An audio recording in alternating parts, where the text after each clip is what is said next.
నమస్తే, నేను మీ కిషోర్. ఈనాటి యంగవర్ విశ్వరూపానికి స్వాగతం.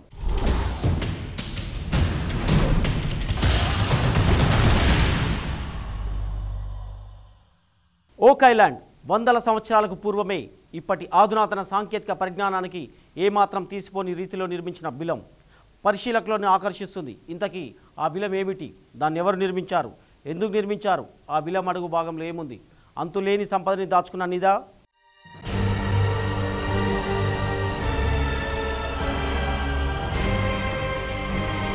ఆ ప్రదేశంలో నిధి ఉందని తరతరాలుగా వినిపిస్తున్న కథలతో ప్రపంచం మొత్తం తల తిప్పి చూసింది.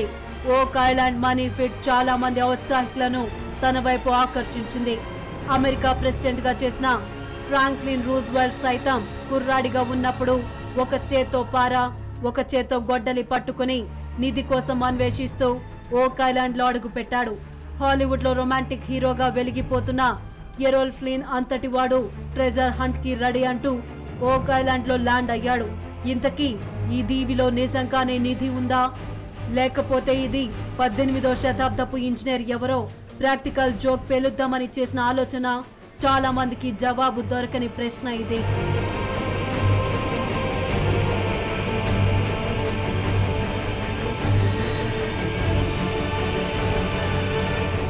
అట్లాంటిక్ మహాసముద్రంలో సుదీర్ఘ తీరమైన నోవా స్కాషియాకి దగ్గరలో ఉన్న ఓ చిన్న భూభాగం ఓక్ ఐలాండ్. ఈ ద్వీపంలో 1 మైలు పొడవు, 6 మైలు వెడల్పు ఉన్న అడుసు నేలలో 35 అడుగుల లోతైన బిలం ఉంది. ఈ బిలంలోనే నిధిని అన్వేషిస్తూ 6 మంది ప్రాణాలు కోల్పోయారు. ఇంతకీ ఈ బిలంలోని నిధి ఉందని ఖచ్చితంగా చెప్పేవారు ఎవరైనా ఉన్నారా అంటే లేరనే సమాధానం వస్తుంది. ఈ నిధిపై ఎవరి ఊహాగానాలు వారివి, ఎవరి లెక్కలు వారివి.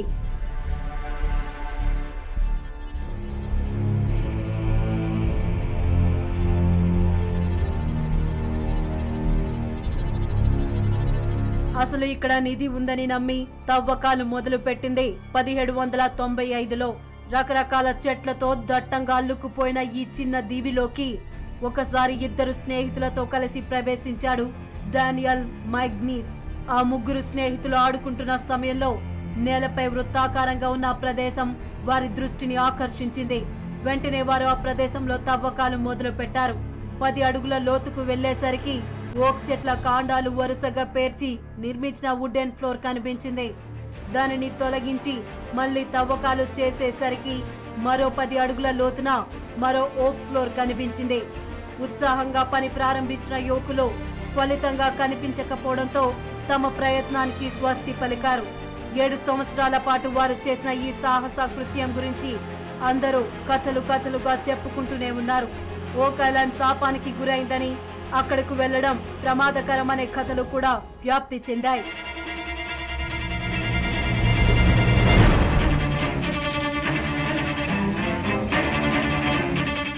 ఒక ఐలాండ్ చుట్టూ అనేక పురాణ గాథలు సైతం వ్యాప్తిలో ఉన్నాయి. వాటి ప్రకారం అక్కడ ఉన్న నిధి జోలికి ఎవరు వెళ్లకుండా కుక్కలు నిరంతరం కాపలా కాస్తుంటాయి. ఒక కాకి సైతం ఆ పరిసర ప్రాంతాల్లో తిరుగుతూ ఉంటుంది. అంతేకాదు 7 చనిపోయే వరకు ఆ నిధి ఎవరికీ దొరకదంట. అసలు అవి వాస్తవాలేనా?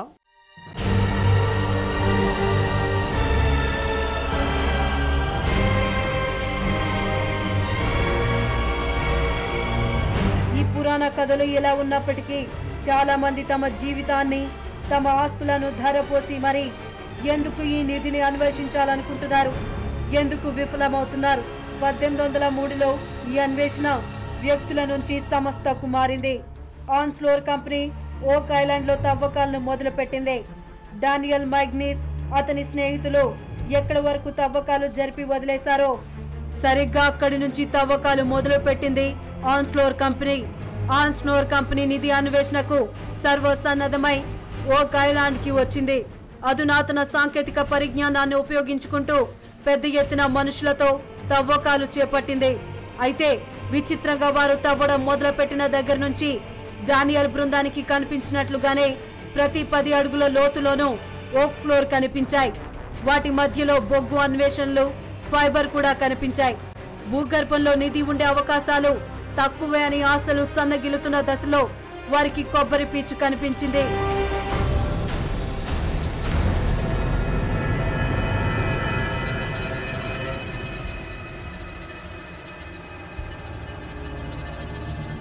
ఆ రోజుల్లో ఓడల్లో విలువైన వస్తువులను తరలిస్తున్నప్పుడు కొబ్బరి పీచు మధ్యలో వస్తువులను ఉంచి రవాణా చేసేవారు. అలానే ఇక్కడ విలువైన వస్తువులను కొబ్బరి పీచులో పెట్టి భూస్థాపితం చేసి ఉంటారని అనుకున్నారు. అయితే కొన్ని ప్రకృతి వైపరీత్యాల వలన కొబ్బరి పీచు అక్కడికి చేరి ఉండొచ్చు కదా అని కొంతమంది సందేహం వెల్లబుచ్చారు. కానీ ఓక్ ఐలాండ్ కి 1500 మైళ్ళ లోపు అసలు కొబ్బరి చెట్టు అనేదే లేదు. అందుకే ఎవరో విలువైన వస్తువులను భద్రపరిచేందుకు కావాలనే కొబ్బరి పీచును తెచ్చి ఉంటారని ఆన్స్లోర్ కంపెనీ భావించింది. దాంతో రెట్టించిన ఉత్సాహంతో తవ్వడం మొదలు పెట్టారు. 90 అడుగుల లోతులో వారికి చదరంగంగా ఉన్న ఓ పెద్ద రాయి కనిపించింది. ఆ రాయిపై 2 వరుసల్లో జామితీయ గుర్తులు ఉన్నాయి. తలక్రిందులుగా ఉన్న త్రిభుజం, దాని పక్కనే అలానే ఉన్న మరో త్రిభుజం, ఆ త్రిభుజాల పక్కన 2 రేఖలు, వాటి పక్కన ఒక స్లాష్, దానికి పక్కనే 2 చిన్న వృత్తాలు, ఒక లైన్ కి పైన మరొకటి కింద ఉన్నాయి. వాటి పక్కన కింద లైన్ ని సూచిస్తూ ఉన్న బాణం గుర్తు, దాని పక్కన మరో త్రిభుజం ఉన్నాయి.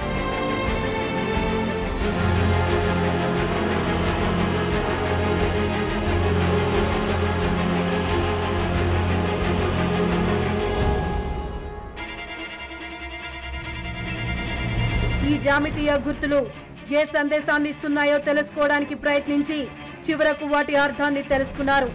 లాంగ్వేజ్ ప్రొఫెసర్ జేమ్స్ లేచి ఆ జామితీయ లిపిలో ఉన్న పదాలకు 40 అడుగుల లోతులో 2 మిలియన్ పౌండ్ల విలువైన సంపద పూడ్చి పెట్టబడి ఉందని అర్థం. అయితే రాతి పలకపై ఉన్న లిపి కాపుటిక్ క్రిస్టియన్స్ దని అర్థమైంది. ఈ కాపుటిక్ క్రిస్టియన్స్ ప్రాచీన ఈజిప్షియన్స్ కి సమాంతర వాసులు. ఆ తర్వాత కాలంలో వారు ఈజిప్షియన్స్ నుంచి విడిపోయారు. వారి లిపిని అర్థం చేసుకున్న తర్వాత వారికి సంబంధించిన కొన్ని కథలను డాక్టర్ బెరిఫెల్ ట్రాన్స్లేట్ చేశారు. శీతాకాలపు దుర్భర పరిస్థితులు ఎదురైనప్పుడు గాని, గొప్ప విపత్తు సంభవించిన సమయంలో గాని ప్రజలు దేవుడిపై నమ్మకం ఉంచాలి. అరిఫ్ ప్రధాన పూజారిగా దేవుని పూజాధికారాలు నిర్వహిస్తాడు. కాప్టిక్ రిలీజియన్ లో ఇదొక శాసనమని ఓక్ ఐలాండ్ కి వలస వచ్చిన వారికి కాప్టిక్ రిలీజియన్ లో పెద్ద శాసనం ఉందని చెప్పారు డాక్టర్ బెరిఫెల్.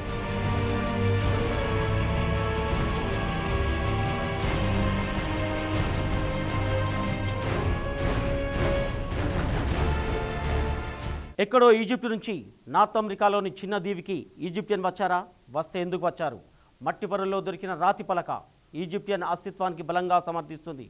కేవలం ఈజిప్టులో మాత్రమే దొరికే రాయితో చేసిన ఈ రాతి పలక, దానిపై లిపి ఈజిప్షియన్స్ ఈ ప్రాంతంలో కాలుమోపారనడానికి నిదర్శనంగా నిలిచాయి. ఈ నిధికి ఈజిప్షియన్స్కి ఏమిటి సంబంధం?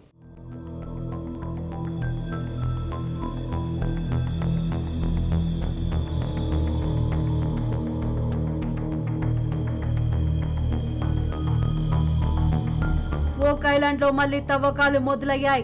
110 అడుగుల లోతుకు చేరుకునేసరికి వారికి యథావిధిగా ఓక్ లాగ్స్ కనిపించాయి. అయితే ఈసారి ఓక్ లాగ్స్ తో పాటు ఒక ఐరన్ బీమ్ కూడా కనిపించింది. అంటే ఈ ఐరన్ బీమ్ కిందనే నిధి ఉండొచ్చు అనుకున్నారు. కానీ ఆ రోజు బాగా పొద్దుపోవడంతో పని ముగించారు.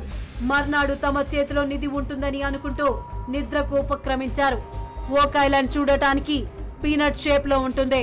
ఈ పీనట్ తోక భాగంలోనే సముద్రానికి కేవలం కొన్ని వందల గజాల దూరంలోనే ప్యారెట్స్ నిధి అన్వేషకులు తవ్వకాలు జరుపుతున్న మనీ ఫిట్ ఉంది. మర్నాడు యథావిధిగా మనీ ఫిట్ దగ్గరకు వచ్చి చూసిన వారికి నిరాశపరిచే పరిణామం ఎదురైంది. పోటెత్తిన సముద్రం వలన 110 అడుగుల లోతుతో ఉన్న బీలంలో నీరు చేరింది. 60 అడుగులకు పైగా నీరు నిలిచిపోయింది. ఈ పరిణామం ఆన్స్లోర్ కంపెనీని తీవ్రంగా నిరాశపరిచింది. ఇక వారు బకెట్లతో నీరు తోడేందుకు సిద్ధమయ్యారు. ఆ పని జరుగుతూనే ఉంది. కానీ వారి ప్రయత్నం ఫలించేటట్లు కనిపించడం లేదు. ఎందుకంటే అట్లాంటిక్ ఓషన్ టైడల్ వేవ్స్ వలన మనీ ఫిట్ లో నీరు దానంతటా అదే పెరుగుతుంది, తగ్గుతుంది.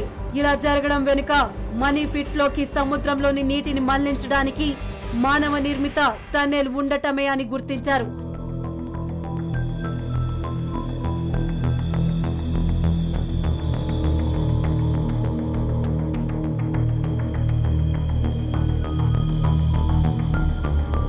నీటిని బయటకు తోడిన తర్వాత బిలం అడుగుకు చేరుకుంటే ఆ కింది భాగంలో ఒక బాక్స్ నిండా 17, 18 శతాబ్దాలకు చెందిన విలువైన ఆభరణాలు, అరుదైన వస్తువులు దొరికే అవకాశం ఉంది. ఎక్కడో భూ అంతర్భాగంలో నిధిని దాచిన వారు ఈ నిధి ఇతరుల చేతిలో అంత సులువుగా పడకుండా ఉండేందుకు ఇలా సీక్రెట్ టన్నెల్ ని ఏర్పరిచి మనీ పిట్ లోకి నీళ్లు వచ్చేటట్లు చేస్తుంటారు. అయితే ఎప్పుడో 17వ శతాబ్దంలోని ఇంజనీరింగ్ నైపుణ్యాలతో నిర్మించిన ఈ సీక్రెట్ టన్నెల్ ని మూసివేయడం అధునాతన సాంకేతిక పరిజ్ఞానాన్ని అందుపుచ్చుకున్న నేటి సైంటిస్టులకు పెద్ద విషయం కాదు. కానీ దీనికన్నా ముందు రాత్రి సమయాల్లో ఈ చిన్న దీవిలోకి ప్రత్యేకంగా ప్రసరించే కాంతి పుంజుల మాటేమిటో తెలుసుకోవాలి. సముద్రంలో పయనించే నావికులను అప్పుడప్పుడు రాత్రి సమయాల్లో వింత కాంతితో మెరిసిపోయే ఈ దీవి ఆకర్షిస్తుంది. 80వ దశకం మధ్య భాగంలో 2 జాలర్లు ఈ దీవిలో వింత కాంతి ఏమిటో తెలుసుకోవాలని దీవి లోపలికి వెళ్లారు. అలా వెళ్లిన వారు ఏమయ్యారనేది ఎప్పటికీ తెలియరాలేదు.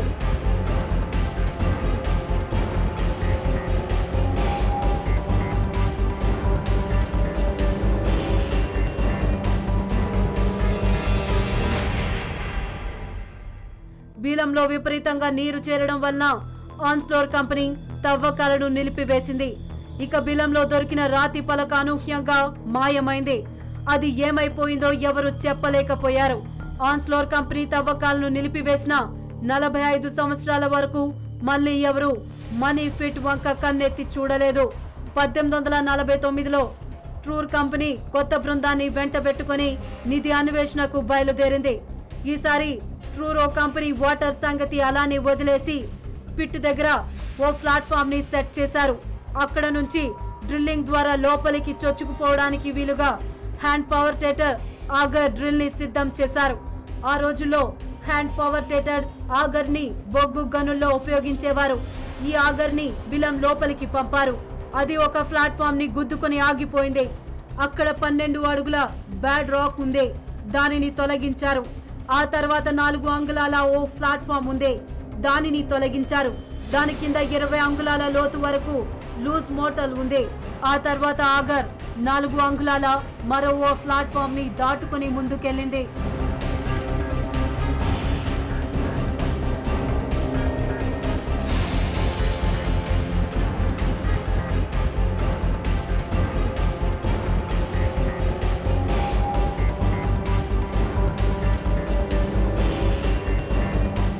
సరిగ్గా 98 అడుగుల మధ్యలో అడ్డంకులను తొలగిస్తే ఆ తర్వాత నిధి ఉండవచ్చునని బ్రూరో కంపెనీ అంచనాలకు వచ్చింది. అయితే వారి అన్వేషణలో వారికి 3 లింకులతో ఒక గోల్డ్ చైన్ దొరికింది.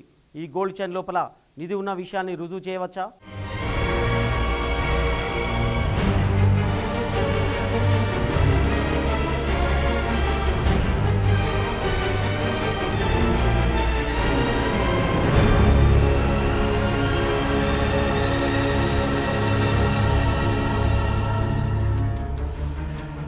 లింకుల బంగారు చైన్ దొరికేసరికి ట్రూరో కంపెనీ రెట్టించిన ఉత్సాహంతో తిరిగి పని ప్రారంభించింది.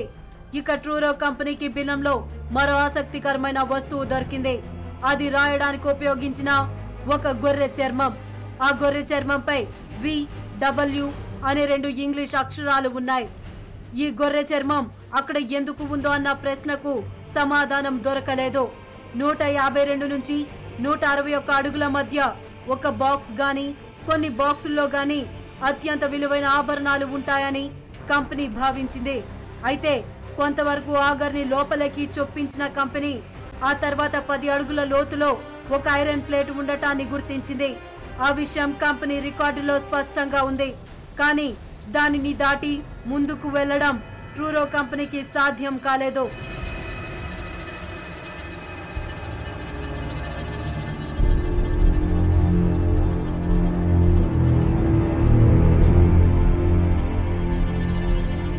నిధిని వెలికి తీయడంలో తన ప్రయత్నాలన్నీ విఫలం కావడంతో ట్రూరో కంపెనీ బిలంలో మరో షాఫ్ట్ ని నిర్మించింది.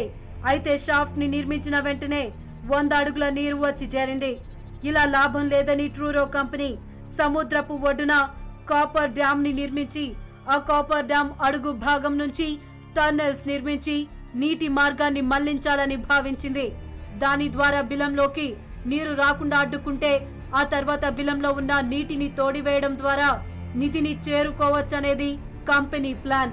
అయితే డ్యామ్ ని నిర్మించిన వెంటనే వచ్చిన తుఫాను డ్యామ్ ని కూల్చివేసింది. దాంతో ట్రూరో కంపెనీ నిధి అన్వేషణలో పూర్తిగా చేతులెత్తేసింది.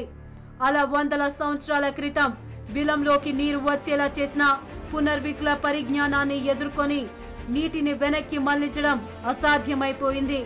ఈ క్రమంలో ఎప్పటికప్పుడు బిలంలోకి వచ్చి చేరుతున్న నీటిని తోడివేయడానికి రకరకాల ప్రయత్నాలు జరిగాయి. యంత్రాలు పెట్టి నీటిని తోడేశారు. కానీ బిలంలో చేరుతున్న నీటిని పూర్తిగా తోడివేయడం ఎవరికీ సాధ్యం కాలేదు. ఆ తర్వాత కూడా ఎంతో మంది ఓక్ ఐలాండ్ లోని మనీ ఫిట్ కోసం ప్రయత్నాలు సాగించారు. అందులో ఎంతో మంది ముఖ్యులు కూడా ఉన్నారు. కుర్రవాడిగా ఉన్నప్పుడు మనీ పిట్ అన్వేషణకు వచ్చిన ఫ్రాంక్లిన్ రూజ్వెల్ట్ అమెరికా అధ్యక్షుడిగా ఎన్నికైన తర్వాత కూడా ఈ మనీ పిట్ పై ప్రత్యేక దృష్టి పెట్టారు.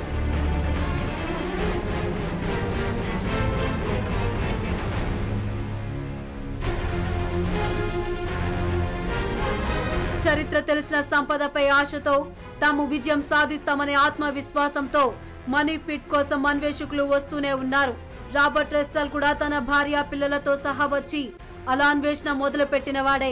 ఈ దంపతులిద్దరూ మోటార్ సైకిల్ రైడర్స్.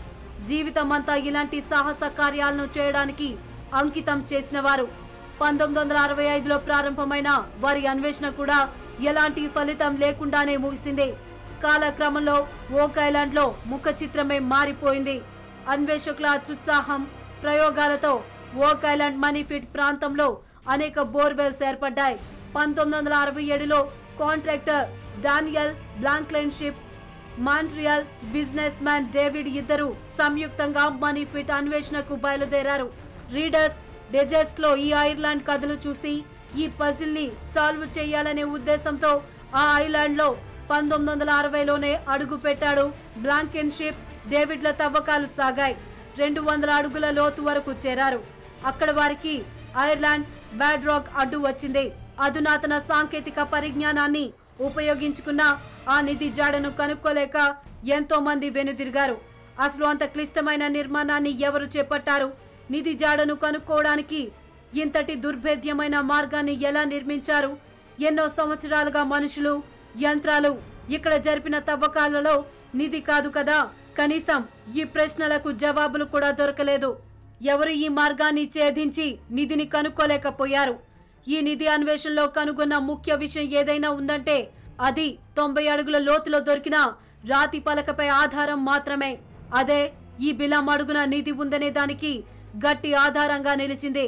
ఈ పలకపై లిపిని అర్థం చేసుకుని దానిని ట్రాన్స్లేట్ చేసిన హోలీ ఫ్లెక్స్ యూనివర్సిటీ లాంగ్వేజ్ ప్రొఫెసర్ జేమ్స్ లేచి 40 అడుగుల లోతున 2 మిలియన్ పౌండ్ల సంపదని భద్రపరిచినట్టు స్పష్టంగా చెప్పారు.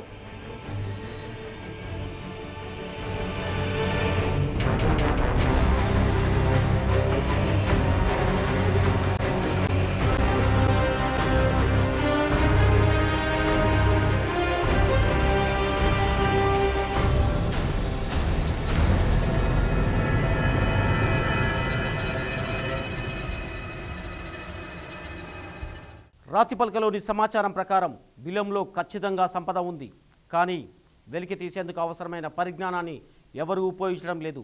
ఇంకా తెలియాల్సిన సమాచారం ఏమైనా ఉందని, నిధి ఎక్కడ ఉందో రాతిపలకలో సూచించిన వారు ఆ నిధిని ఎలా స్వాధీనం చేసుకోవాలో కూడా ఏదైనా రాతిపలకపై రాసిపెట్టారా? ఒకవేళ రాసిపెట్టి ఉంటే ఆ పలక ఎక్కడుంది?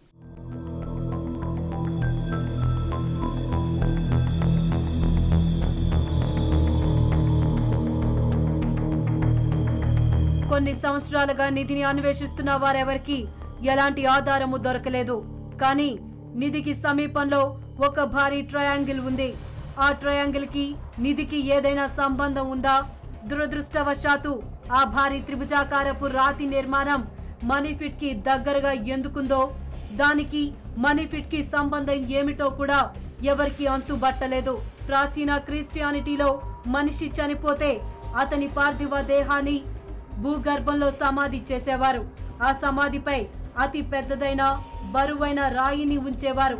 అంతేకాదు ఆ సమాధి కూలిపోకుండా ప్రతి 10 అడుగులకు ఒక వుడెన్ ప్లాట్ఫామ్ ని ఏర్పాటు చేసేవారు అని బిలానికి కొత్త అర్థాన్ని చెప్పారు మరికొంతమంది చరిత్రకారులు. కానీ పరిశోధకులు ఆ విషయాన్ని పూర్తిగా నమ్మలేదు. వారిలో చాలా మంది అక్కడ బిలంలో భారీ స్థాయిలో ఏదో నిధి ఉంటుందనే నమ్మారు.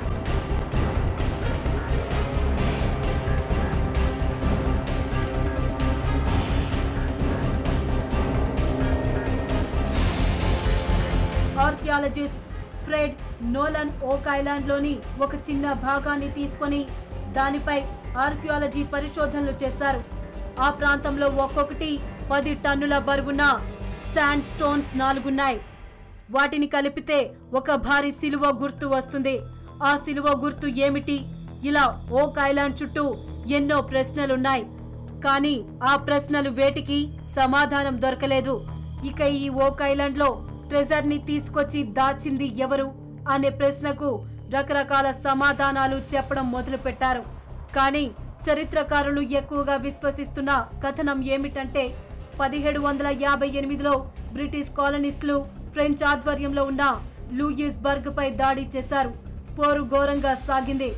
హిస్టరీ ఆఫ్ హెలిఫాక్స్ ప్రకారం బ్రిటిష్ నావికా దళం హెలిఫాక్స్ లోకి ప్రవేశించి ఫ్రెంచ్ నౌకలపై దాడి చేసింది.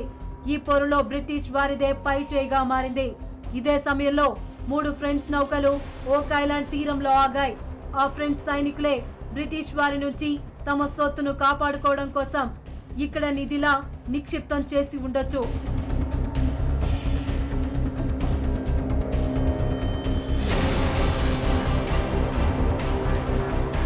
– 1930లో ఓక్ ఐలాండ్ లో నివసిస్తున్న ఓ 4 ఏళ్ల బాలిక ఓ అపరిచితుడిని చూసింది. వెంటనే తన తల్లి దగ్గరకు వెళ్లి ఆ విషయం చెప్పింది. తల్లిని వెంటబెట్టుకుని ఆ ప్రదేశానికి వచ్చింది. అక్కడ ఒక వ్యక్తి దేని గురించో వెతుకుతూ కనిపించాడు. వీరిని చూడగానే చీకట్లో మాయమైపోయాడు. ఆ తర్వాత మరెప్పుడు ఆ వ్యక్తి వారికి కనిపించలేదు. కాలక్రమంలో ఆ అమ్మాయి ఆ విషయమే మర్చిపోయింది. కానీ ఒకసారి ఒక ఎగ్జిబిషన్ ని సందర్శించినప్పుడు ఒక సైనిక యూనిఫామ్ ని చూసి ఆ అమ్మాయి టక్కున ఆగిపోయింది.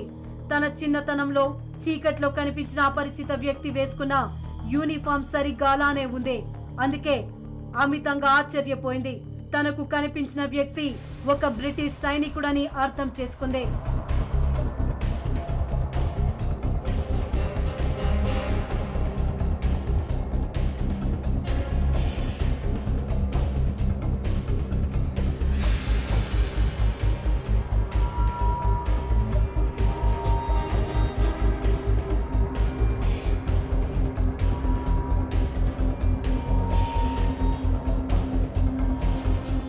ఇది ఈనాటి విశ్వరూపం. వచ్చే వారం సరికొత్త అంశంతో మళ్ళీ కలుద్దాం. మీ కిషోర్.